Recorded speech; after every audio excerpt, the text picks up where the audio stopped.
there was a demon named Baumasura. He kidnapped and held captive 16,000 princesses from the palaces of various kings. The demons are always against the demigods. This demon, Baumasura, having become very powerful, took by force the umbrella from the throne of the demigod Varuna. He also took the earrings of Aditi, the mother of the demigods. He conquered a portion of heavenly Mount Meru and occupied the portion which was known as Mani Parvata. The king of the heavenly planets, Indra, therefore came to Dwarka to complain about Baumasura before Lord Krishna. Hearing this complaint from Indra, Lord Krishna immediately started for the abode of Baumasura. It was not a very easy task to enter into the city of Pragyodasapura because it was very well fortified. There were 4 formidable forts guarding the 4 directions of the city, and it was well protected on all sides by formidable military strength. The next boundary was a water canal all around the city, and in addition the whole city was surrounded with electric wires. The next fortification was of anila, a gaseous substance. After this, there was a network of barbed wiring constructed by a demon of the name Mura. It appeared that the city was well protected even in terms of today's scientific advancements. When Krishna arrived, he broke all the forts to pieces by the strokes of his club, and the military strength scattered here and there by the constant onslaught of the arrows of Krishna. With his celebrated Sudarshana chakra, he counteracted the electrified boundary. The channels of water and the gaseous boundary were made null and void, and he cut to pieces the electrified network fabricated by the demon Mura.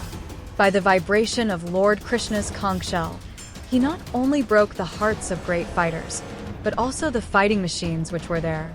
Similarly, the walls around the city were broken by his invincible club.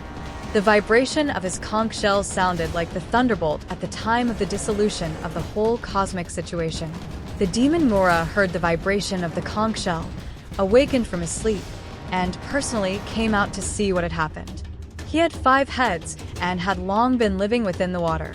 The Mura demon was as brilliant as the sun at the time of the dissolution of the cosmic manifestation, and his temper was like blazing fire. The effulgence of his body was so dazzling that it was difficult to see him with open eyes. When he came out, he first of all took out his trident and began to rush towards the Supreme Personality of Godhead. First of all, he attacked the carrier of Krishna, Garuda, by whirling his trident, and he began to vibrate sounds through his 5 faces, like the roaring of a lion.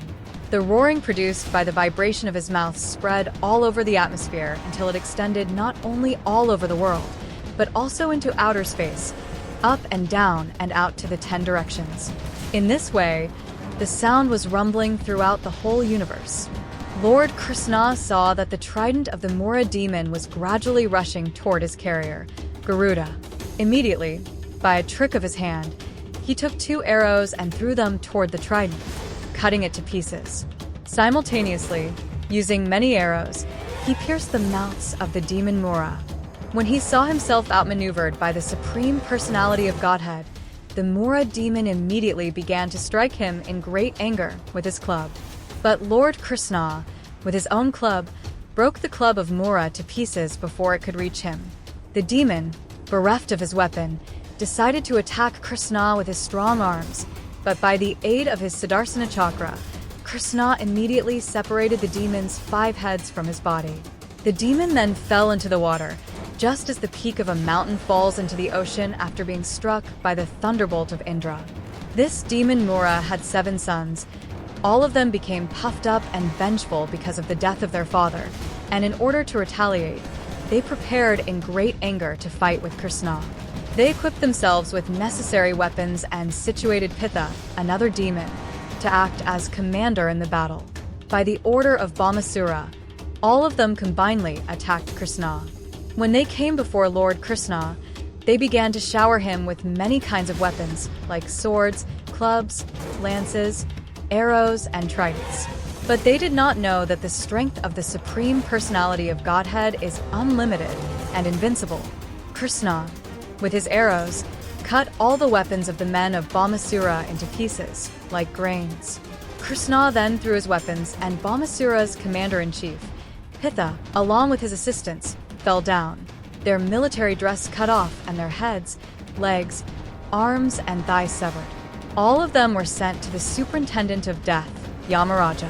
When the demon Baumasura saw that all his soldiers, commanders, and fighters were killed on the battlefield by the strokes of the weapons of the personality of Godhead, he became exceedingly angry at the Lord. He then came out of the city with a great number of elephants who had all been born and brought up on the seashore. The demon Baumasura immediately released a weapon called Satagni, by which he could kill hundreds of warriors with one stroke, and simultaneously all his assistants also, through their respective weapons of the Supreme Personality of Godhead. Lord Krishna began to counteract all these weapons by releasing his feathered arrows. The result of this fight was that all the soldiers and commanders of Baumasura fell to the ground, their arms, legs, and heads separated from their trunks, and all their horses and elephants also fell with them. In this way, all the weapons released by Baumasura were cut to pieces by the reaction of the Lord's arrows. The Lord was fighting on the back of Garuda, and Garuda was striking the horses and the elephants with his wings and scratching their heads with his nails and sharpened beak. The elephants were feeling much pain by Garuda's attack on them, and they were all dispersing from the battlefield. Baumasura alone remained on the battlefield, and he engaged himself in fighting with Krishna. He saw that Krishna's carrier, Garuda, was causing great disturbance to his soldiers and elephants, and in great anger he struck Garuda with all his strength, which defied the strength of the thunderbolt. Fortunately, Garuda was not an ordinary bird because he was a great devotee of Lord Krishna. This is why he felt the strokes given by Baumasura just as a great elephant feels the impact of a garland of flowers. Baumasura thus came to see that none of his tricks would act upon Krishna, and he became aware that all his attempts to kill Krishna would be frustrated. Yet he attempted for the last time, taking a trident in his hand to strike him. Krishna was so dexterous that before Baumasura could touch his trident, his head was cut off by the sharp Sudarshana chakra. His head, illuminated by earrings and helmets, fell down on the battlefield. On the occasion of Baumasura's being killed by Lord Krishna, all the demon's relatives began to scream in disappointment, and the saintly persons began to glorify the chivalrous activities of the Lord. Taking this opportunity, the denizens of the heavenly planets began to shower flowers on the Lord. At this time, the earth personified appeared before Lord Krishna and greeted him with a garland of Vajjayanti jewels. She also returned the dazzling earrings of Aditi, bedecked with jewels and gold. She also returned the umbrella of Varuna, along with another valuable jewel, which she presented to Krishna. After this, the earth personified began to offer her prayers to Krishna, the Supreme Personality and Master of the world, who is always worshipped by very exalted demigods. She fell down in obeisances and, in great devotional ecstasy, began to speak. Let me offer my respectful obeisances unto the Lord, who is always present with 4 kinds of symbols, namely his conch shell, disc, lotus, and club, and who is the Lord of all demigods. Please accept my respectful obeisances unto you. My dear Lord, you are the Supersoul, and in order to satisfy the aspiration of your devotees, you descend on the earth in your various transcendental incarnations, which are just appropriate to the devotee's worshipful desire. Kindly accept my respectful obeisances. My dear Lord, when you want to maintain this cosmic manifestation, you expand yourself as Lord Vishnu, the reservoir of all goodness. Lord Brahma was created by you from the lotus flower that appeared from your navel for the mode of passion. Similarly, you created Shiva, master of the modes of ignorance, and thus dissolved the whole creation. Your transcendental position is always maintained. In spite of creating these 3 modes of material nature, you are never entangled like the ordinary living entities with these modes of material nature. You are the Father of the universe. My dear Lord, this boy, whose name is Bhagadata, is the son of my son, Baumasura. He has been very much affected by the ghastly situation created by the death of his father and has become very much confused, being afraid of the present situation. I have therefore brought him to surrender unto your lotus feet. I request your lordship to give shelter to this boy and bless him with your lotus feet. I am bringing him to you so that he may become relieved from the reactions of all the sinful activities of his father. He has been very much affected by the ghastly situation created by the death of his father and has become very much confused, being afraid of the present situation. I have therefore brought him to surrender unto your lotus feet. I request your lordship to give shelter to this boy and bless him with your lotus feet. I am bringing him to you so that he may become relieved from the reactions of all the sinful activities of his father. When Lord Krishna heard the prayers of Mother Earth, he immediately assured her of immunity from all fearful situations. He said to Bhagadata, "Don't be afraid." Then he entered the palace of Baumasura, which was equipped with all kinds of opulences. In the palace of Baumasura, Lord Krishna saw 16,100 young princesses who had been kidnapped and held captive there. When the princesses saw the Supreme Personality of Godhead, Krishna, enter the palace, they immediately became captivated by the beauty of the Lord and prayed for his causeless mercy. Within their minds, they decided to accept Lord Krishna as their husband without any hesitation. Each one of them began to pray that Lord Krishna might become her husband. Sincerely and seriously, they offered their hearts to the lotus feet of Krishna with an unalloyed devotional attitude. As the super soul in everyone's heart, Krishna could understand their uncontaminated desire, and he agreed to accept them as his wives. Remember that Lord Krishna is the Supreme Lord. He can multiply himself into multiple forms, and Radharani can multiply into many forms as well. They are the Supreme God and Goddess. They displayed their supreme godly powers on earth. They are complete within themselves. They came on earth to protect us and help us. Radharani has the power to multiply into many princesses. All this is explained in the Vedic literatures such as the Srimad Bhagavatam and the Chaitanya Charitamrita. It is written in these great Vedic literatures that one should never imitate Lord Krishna because he is the Supreme Personality of Godhead. An ordinary person cannot lift the Govardhan hill with his or her pinky, or create so many universes or multiply into so many forms and so on. Just see the previous episodes and be amazed of the greatness of Lord Krishna. Also, please read the great spiritual Vedic literatures. Then a person can understand the greatness and the kindness of Lord Krishna. See how he blessed the Pandavas with so much protection and opulence, Siddhama Brahman and many countless devotees. Brahma was amazed how Lord Krishna became so many cowherd boys. Lord Krishna is sitting in each and every living being's hearts and in each and every atom. It is a great offense to think of copying God. God is great. He is omnipotent and omnipresent. The great sage Narada heard that Lord Krishna had married 16,000 wives after he had killed the demon Baumasura. Narada became astonished that Lord Krishna had expanded himself into 16,000 forms and married these wives simultaneously in different palaces. Being inquisitive as to how Krishna was managing his household life in so many palaces, Narada desired to see these pastimes and so set out to visit Krishna's different palaces.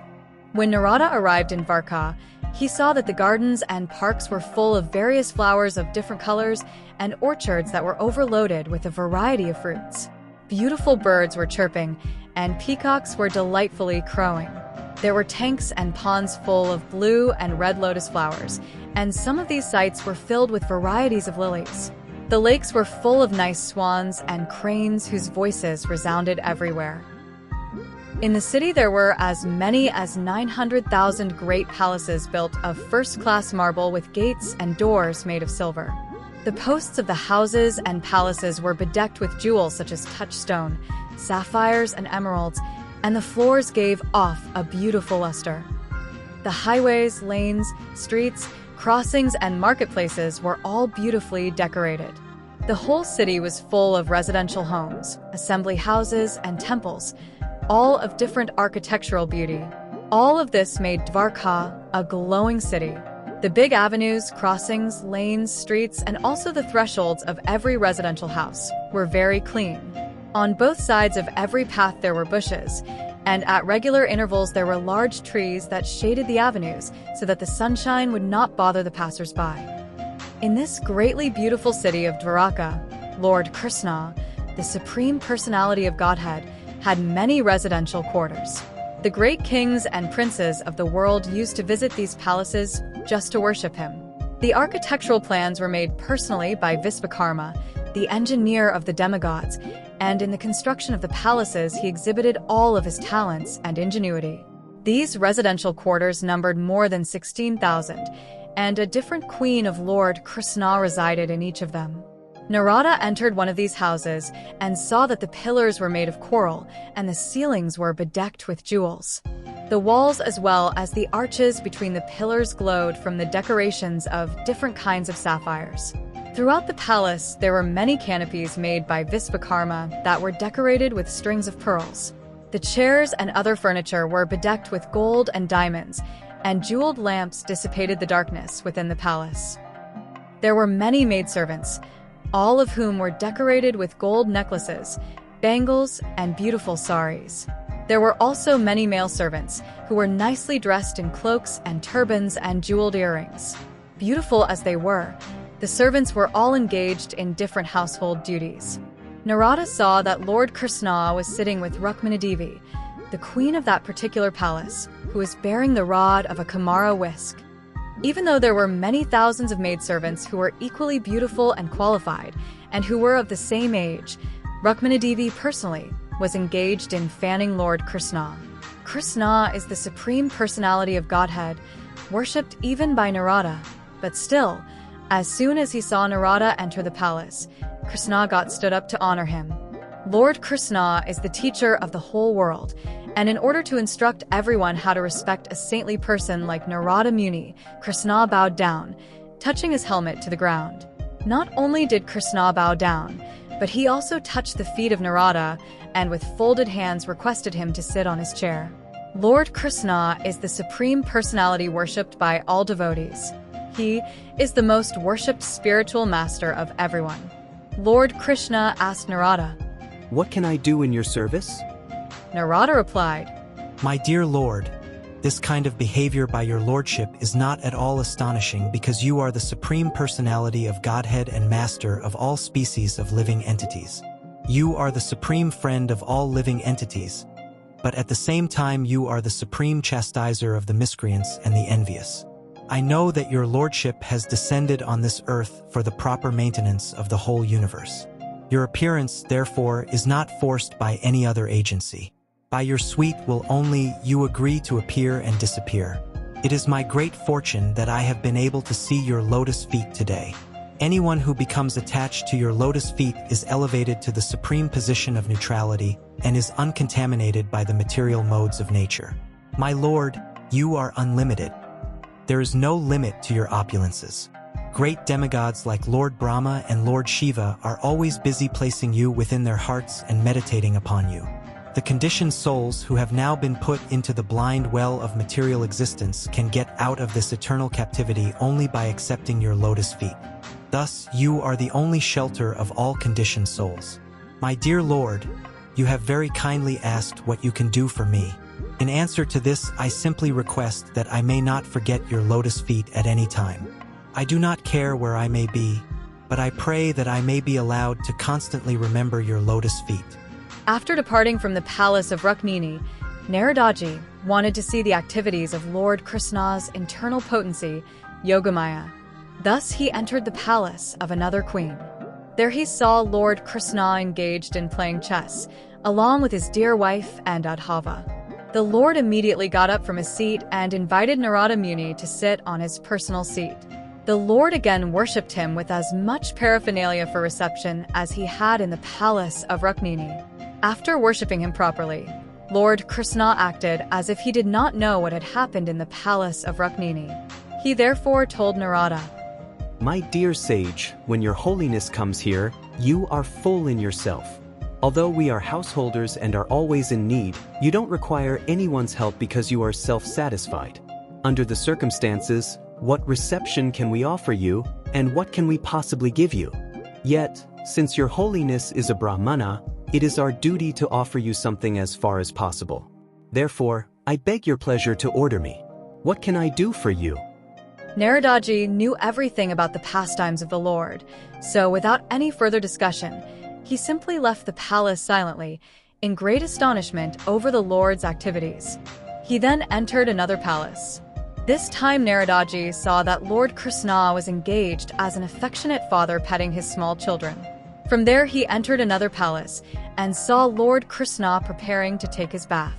In other palaces, Narada saw Lord Krishna engaged in getting his sons and daughters married with suitable brides and bridegrooms in due course of time, and the marriage ceremonies were being performed with great pomp. In one palace, he was found bidding farewell to his daughters, and in another he was found receiving a daughter-in-law. People throughout the whole city were astonished to see such pomp and ceremonies. Thus Narada saw one single Krishna multiplied doing different activities in 16,000 palaces by his plenary expansions. Due to his inconceivable energy, he was visible in each and every individual queen's palace. Lord Krishna has unlimited power, and Narada's astonishment was boundless upon observing again and again the demonstration of Lord Krishna's internal energy. For more detailed information, please read the Krishna Book translated by Srila Prabhupada from Sanskrit to English. You will always be blessed by Lord Krishna and Radharani by hearing these stories of Lord Krishna from authoritative scriptures like the Srimad Bhagavatam from which the Krishna Book came. Please don't forget to subscribe to this channel. Hare Krishna!